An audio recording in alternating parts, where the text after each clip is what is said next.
Le voyage va commencer. Bon, est-ce que tout le monde sait plus ou moins pourquoi vous êtes là, quand, comment, qu'est-ce qui se passe? Non, je ne sais pas. Vous savez pas? Vous êtes venus comme ça par hasard? Vous avez de la lumière. Ouais, vous êtes rentrés, puis vous avez dit bon, on va essayer, pourquoi pas, ça peut être sympa. Il va faire chaud. Oui, ça, il va faire chaud. Enfin, moi j'ai chaud en tout cas. Je sais pas. Jacqueline, tu participes ou pas, toi? Oui, bien sûr. Ok, d'accord, bon, j'attends alors. J'arrive. On démarre, hein. Donc, on va parler de la fleur de l'unité. Pardon.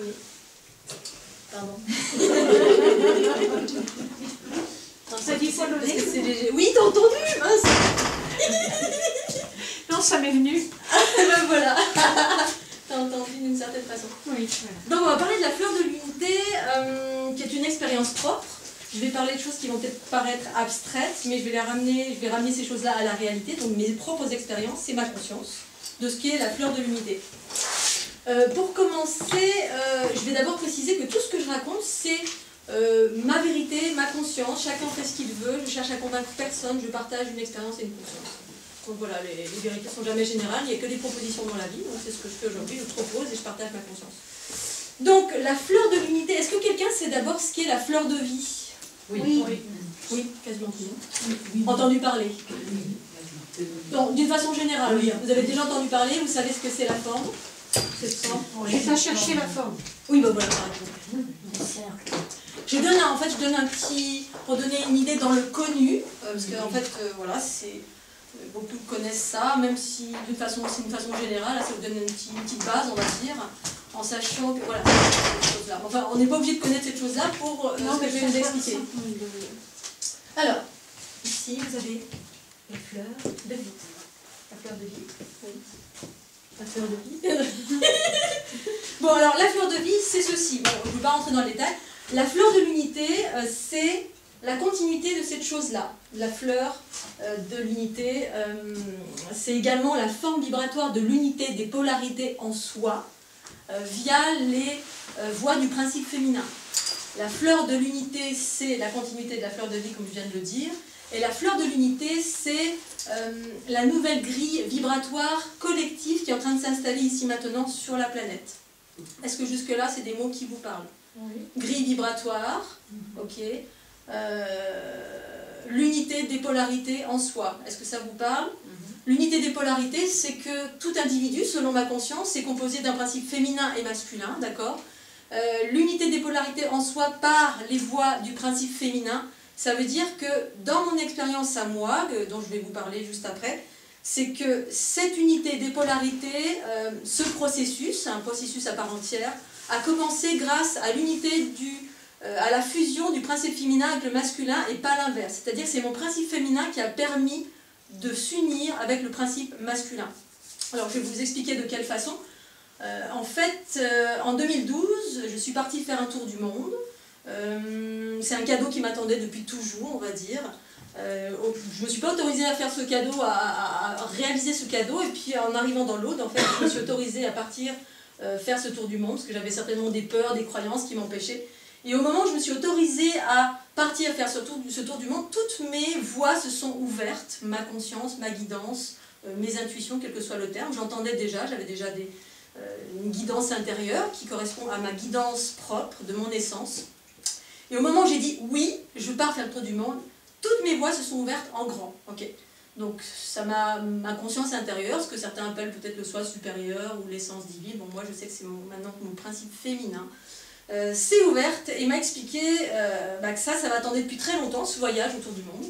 Et il m'a expliqué comment, pourquoi, qu'est-ce que j'allais faire. Et en gros, ça évoquait l'émergence du principe féminin sur la planète, mais ça passait d'abord par l'émergence de mon propre principe féminin. À l'époque, ça évoquait pas grand-chose pour moi. Bon, j'entendais des choses de ça et là, à travers différents mouvements, différentes consciences, différentes, on va dire, un environnement peut-être new age ou spirituel, peu importe. Mais ramené à moi, je ne savais pas très bien. Et en fait, ça évoquait l'émergence du principe féminin sur la planète. Ça parlait du retour de la nature sacrée, des anciennes cultures matriarcales, des pays, certains endroits où en fait avait émergé à l'origine de l'humanité le féminin qui était de l'ordre du matriarcat. Et donc c'était l'émergence de tout ça, et c'est ça qui m'attendait pendant ce tour du monde. Donc en fait, le matriarcat, du point de vue de ma conscience unitaire, ça ne veut pas dire la même chose que ce que tout le monde, ou ce qu'on voit dans le dictionnaire. Hein. On a une notion, en fait, souvent dans les oppositions, patriarcat, on tape sur les uns et les autres pour asseoir son pouvoir, matriarcat, c'est les femmes au pouvoir qui vont taper sur le masculin pour asseoir leur pouvoir. Du point de vue de la conscience unitaire, le matriarcat, pour moi, c'est l'équilibre des polarités, dans le sens où, en soi, dans un individu, si je le ramène à un individu, ma conscience, mon essence, ma pensée originelle, c'est mon principe féminin qui par essence est harmonieux, bienveillant, conscience originelle, connaissance de soi. Cette pensée originelle se manifeste grâce à mon principe masculin qui est ma limite, mon corps, ma capacité à actionner, à expérimenter et donc à réaliser, à manifester la vérité du principe féminin dans l'équilibre. En fait, le matriarcat, pour moi, c'est ça, à partir de la conscience unitaire. Donc en fait, je suis partie faire ce tour du monde, tout simplement. J'ai préparé ce pays, on va dire, enfin ce tour du monde dans l'espace de 1 mois, très très vite. J'ai visité 13 pays, ces 13 pays, à chaque fois j'étais guidée et ça me disait d'aller dans des endroits précis pour reprendre connexion avec des lieux empreints de ce principe féminin qui était issu d'une sorte de sphère unitaire qui était dans l'unité, enfin des endroits dans l'espace, dans des espaces-temps qui avaient des sphères unitaires. Et en fait, de me reconnecter avec ça pour reconnecter mon propre féminin et ensuite de l'essaimer sur la planète au fur et à mesure. Et donc, moi, me reconnecter à moi-même et en même temps, partout où j'allais, reconnecter le principe féminin. Pourquoi le principe féminin? Parce que tout simplement, on a vécu une période patriarcale de l'origine de l'humanité jusqu'à maintenant.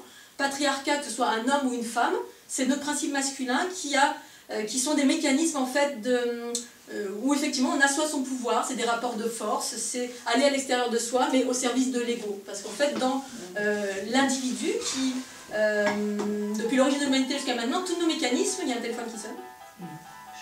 Vous le laissez sonner, ok d'accord. Non, c'est pas grave, c'est pas grave.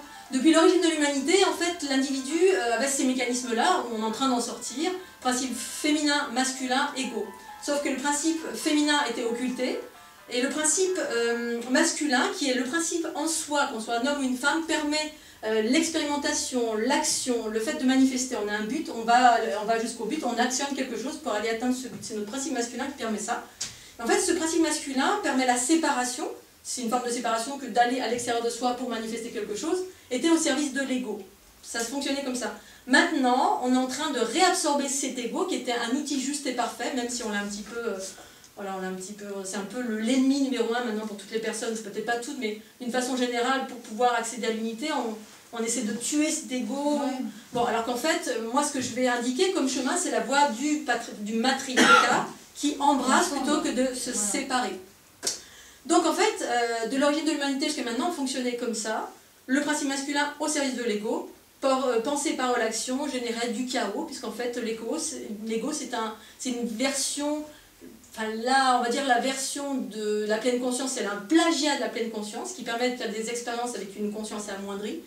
Et l'autre version de l'ego, c'est la somme de toutes nos peurs. Parce qu'au fur et à mesure en fait, de nos incarnations, de l'origine de l'humanité jusqu'à maintenant, on a expérimenté une multitude de choses. Comme un bébé qui sort du ventre de la maman, il expérimente avec ses 5 sens, son corps. Il ne sait pas, il n'a aucune notion de bien et de mal au début, hein, il va mettre les doigts dans la prise, ah ça fait mal. De ce mal-là, il crée une cristallisation, donc on a une souffrance qui est engrammée dans ce qu'on appelle l'âme, qui est une sorte de chose qui cumule les expériences positives et négatives. Et au fil du temps, ben là, on est en train de récupérer toutes nos expériences positives et négatives, et donc l'ego a accumulé ces espaces négatifs en quelque sorte, qui sont tout simplement des cristallisations dans tous les espaces de notre être.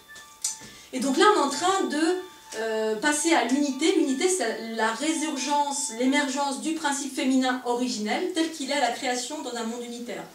Dans un monde unitaire, féminin et masculin sont réunis, mais sont réunis dans un certain ordre. C'est le principe féminin qui permet l'unité avec le masculin. Donc en fait, cette unité se fait selon moi, ce que je suis et ce que j'ai vécu en 2012 pendant ce tour du monde. Donc je vais revenir à des choses concrètes. Justement, on est en pleine transition ici et maintenant. Cet équilibrage se fait pour arriver à un processus qui s'appelle la fusion et ensuite l'unité. Donc en fait, on passe du patriarcat au matriarcat, en sachant que le matriarcat, c'est un terme qui a été exprimé dans les combats.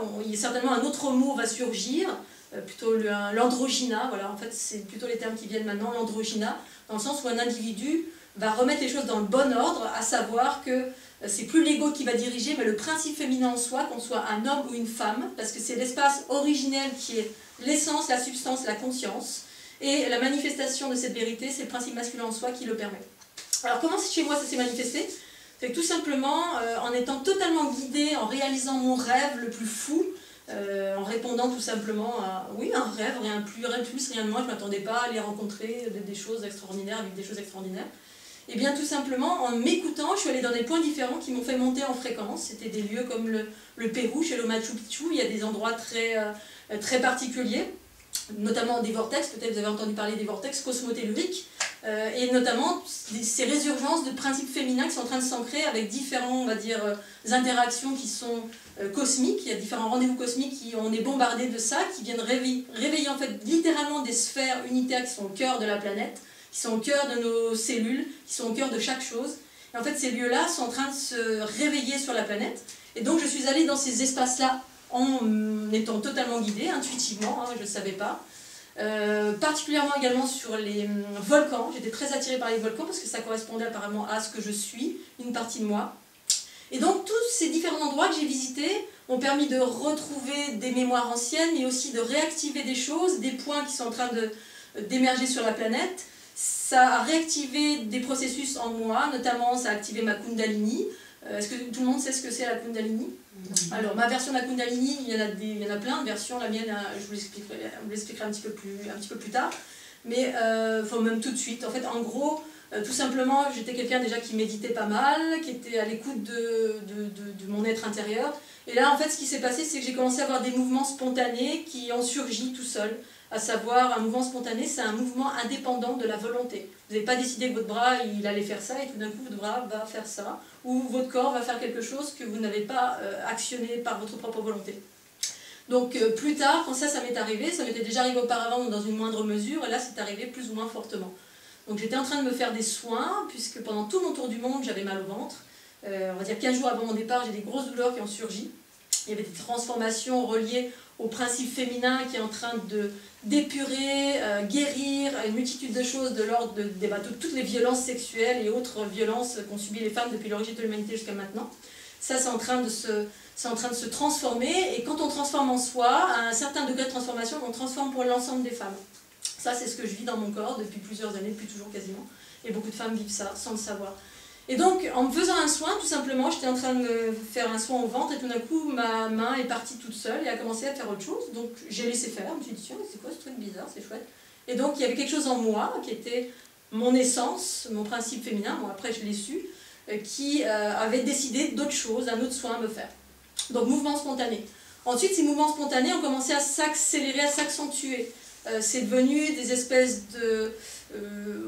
on va dire d'autoguidage, c'est-à-dire que je marchais dans la rue, puis tout d'un coup mon corps m'emmenait ailleurs, comme si j'étais un peu un pantin, alors ça faisait un peu bizarre, tout d'un coup, ah, tiens, bizarre. Alors au début je pensais que c'était un peu je titubais ou un vertige, mais en fait pas du tout, il y a quelque chose qui m'attirait littéralement, et c'était mon espace à l'intérieur de moi qui m'emmenait dans des espaces, dans des lieux où en fait je rééquilibrais une multitude de choses et j'ouvrais une multitude de choses. Magique. Non, mais après, on peut passer pour fou aussi. Il y a de l'autre côté un peu... Oui, mais bon, ça devait être quand même... Oui, pendant le tour du monde, comme on n'est pas dans le cadre du travail ni rien, bah, j'ai laissé faire tout ça. Ah ouais. Et ça, en fait, voilà. Donc, il s'est passé ce genre de phénomène.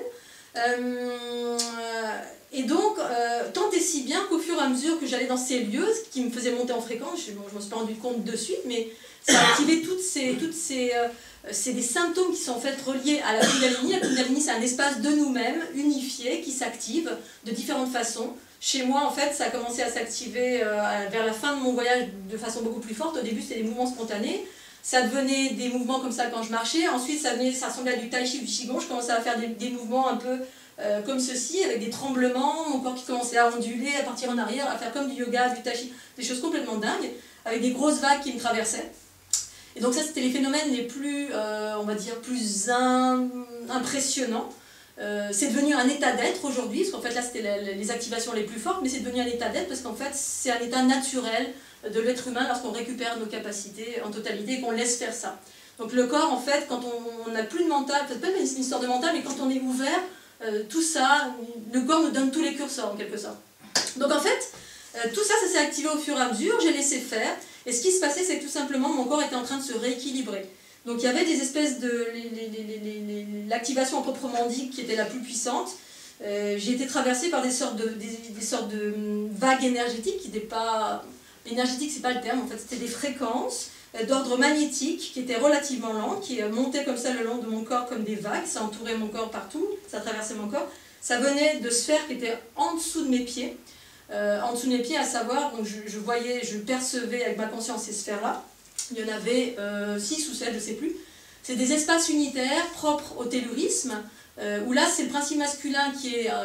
on va dire dans les sphères unitaires, qu'elles soient dans le centre de la Terre, dans des espaces, des plans de conscience dans la Terre, ou dans l'espace du cosmique, on va dire en termes de... quand on a un camp de conscience duel, eh bien, il y a une espèce...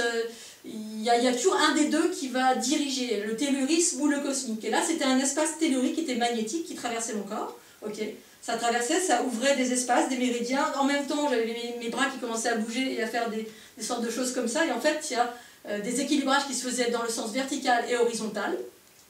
Et donc, je laissais m'abandonner à faire ça. Et donc, tous les jours, je faisais ce genre de choses, et des exercices. Et je sentais littéralement tous ces méridiens, tous les nouveaux vortex qui s'ouvraient dans mon corps, qui circulaient, ça montait, ça montait, ça montait. Et ça sortait de ma tête. Et ensuite, ça allait en haut. Donc, dans l'espace, c'est comme si cet espace-là s'activait, venait activer l'espace du haut. Là, il y avait d'autres sphères de la même nature qu'en bas, mais cosmiques. Ça activait cet espace en haut. Et ensuite, ça redescendait avec une fréquence beaucoup plus rapide. Donc là, ma tête était comme une espèce de cône, comme